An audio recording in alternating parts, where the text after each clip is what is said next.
యో సూర్యదేవా, ఏంది ఎండ్ల మమ్మల్ని బతకమంటావా సావమంటావా? సావండి. నీకు మా మీద ఇంత పగ? నాకు ఎవరి మీద పగ ఉండదు నాయనా, నా ధర్మం నేను నిర్వర్తిస్తున్నాను. ఏది నీ ధర్మమో? మమ్మల్ని చంపేసేదా? మరి మీరు చెట్లను చంపేసినప్పుడు ఈ ధర్మం ఎక్కడికి పోయింది నాయనా? అట్లా నాకు తెలుసు, ఈ ఎండకి తలకు తోట్లు పడుతున్నాయి. మీరు వాడి ఏసీల వల్ల ఓజన పరికి ఎప్పుడో తూట్లు పడింది నాయనా.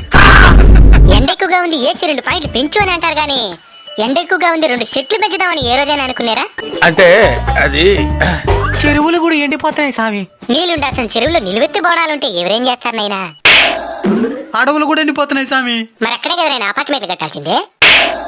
స్వామి, ఈ ఎండ డంచి బయటపడేదానికి ఏదైనా మార్గం చెప్పు స్వామి. వృక్షో రక్షిత రక్షిత. చెట్లను మీరు కాపాడితే అవి మిమ్మల్ని కాపాడతాయి. తప్పకుండా నాటి కాపాడుతాం స్వామి. స్వామి, ఇంక మిఠాని ఈ ఎండలు తగ్గినా? In front there is crocodile festival. అంటే ముందుంది ముసళ్ళ పండగ అని.